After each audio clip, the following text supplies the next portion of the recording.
Greetings and salutations, everybody. Welcome back to another retro review, and I am your wonderful host Troy, and we are here to go back to the beginning. By the beginning, I mean early 2000, as we look back on many games from our childhood to try to figure out, does this game still hold up decades after the fact, or is it a game that should be forgotten and make us all very sad inside? And today is no different. Well, we are going to be looking at what could easily be, or was, Neversoft masterpiece before they got, sucked into doing Call of Duty stuff, if they any around at that point. Who knows? So, yeah, back to the late 90s, early 2000s, when skateboarding was at its height in America, and at the height of extreme sport games, and in return, how every children, me included, pretty much took up our hands at skateboarding to try our best to, well, not break any bones, and maybe look cool doing it, and yeah, 2000s. Anyway, let's go ahead and get into the review of Tony Hawk Pro Skater 2. Oh, the late 90s, early 2000s, when extreme sport finally hit its stride with the X game and unlimited amount of extreme sport game we got, for skateboarding to surfing to rollerblading to pretty much everything under the sun that was tied to anything extreme sport related. But one series stood above all of them, and of course that series was the Tony Hawk Pro Skater games. And with the release of Pro Skater 1, we realized the Tony Hawk games are gonna be something special. But how special? We wasn't aware at that time, since Tony Hawk Pro Skater 1 set the bar pretty high for how these games are played and produced in the time period. But of course, Neversoft came on back with a straight up sequel that was actually 100 times better than the original game, and added so much to it, any if we were not expecting it to. Of course, that is what we're going to be looking at today. We're going to be looking at Tony Hawk Pro Skater 2 for the PlayStation 1 that will release in 2000. So pretty much straight out of the gate, only a little bit after the fourth game. So Tony Hawk Pro Skater 2 pretty much keep all the gameplay mechanics that were found in the fourth game, with 2-minute ones, trying to complete numbers of goals pretty much to unlock the net level, and so on and so on, add-on in competition throughout, where you had 3 ones to try to get the best score possible without falling on your face multiple times. That bait mechanics is still here, but what is added, actually what made this game so far better, and honestly had become one of most people who play this series' favorite game.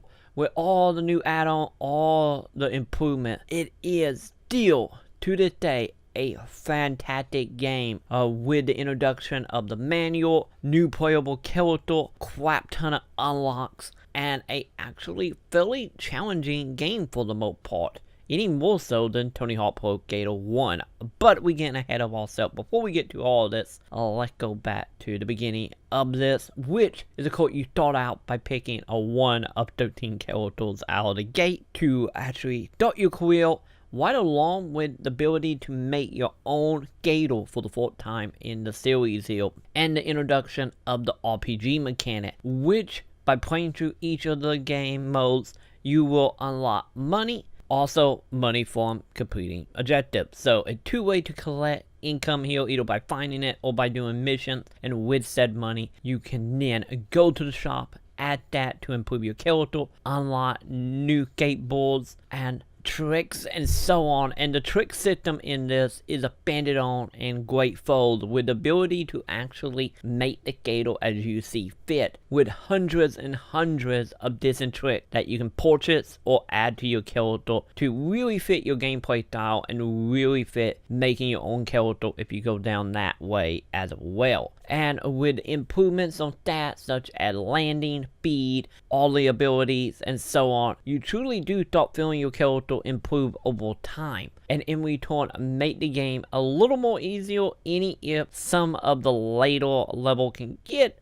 a little convoluted, especially on the objective side of doing competitions, since the game really ramp up and difficult, especially in the last competition of the base game, as you are trying to get the top goal of 3-1 to unlock a gold medal, and unlocking gold medal in every competition, which at that point only 3, is of course how you unlock all the random gate videos that you might remember from that time period. Every gator of course got their own video, right along with other videos that you unlock by doing a random objective, such as beating the game without getting gold. You will unlock a little video of pretty much just watching people fall on their faces for the most part. But you do want to get all 3 gold if you want to unlock character specific video, which most of the gate videos are made up of the best of said material of the time period, with each video being anywhere from 1 minute to 2 minutes long.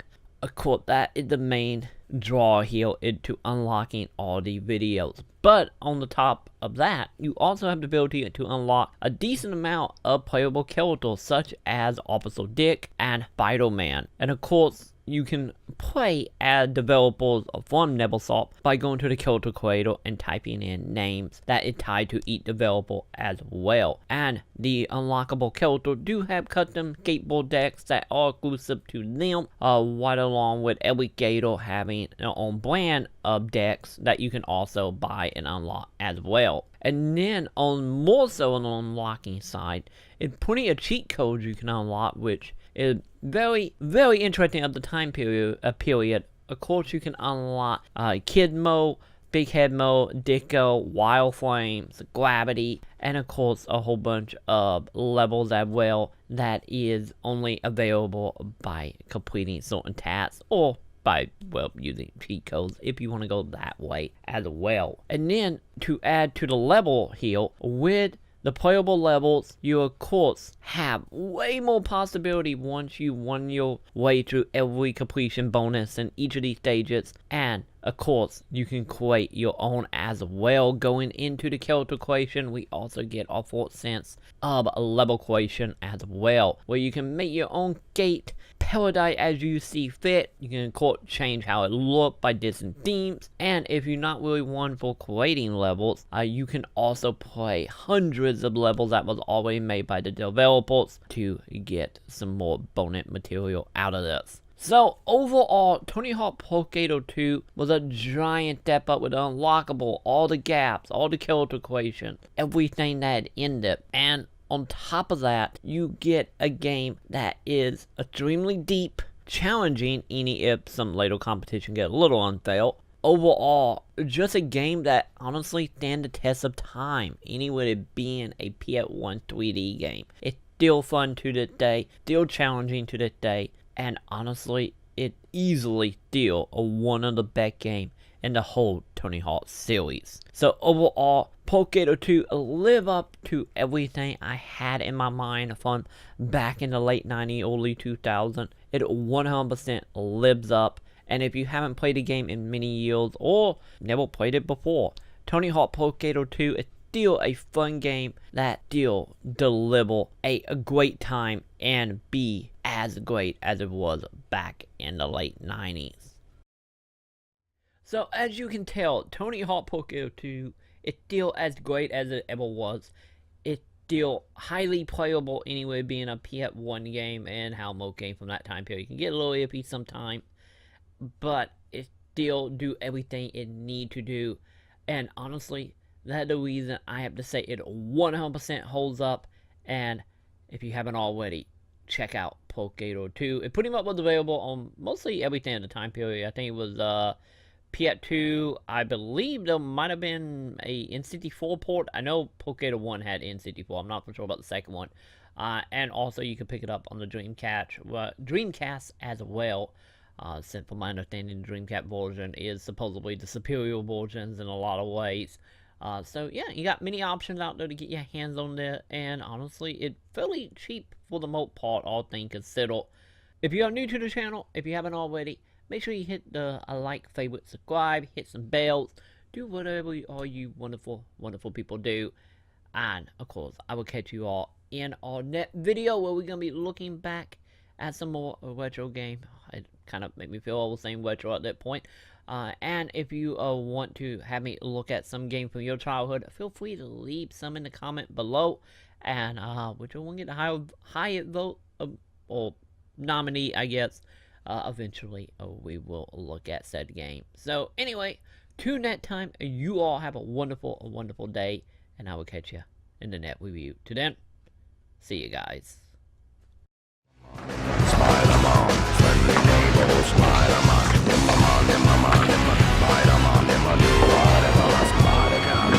Tony Hawk. Yeah, I skated with that guy.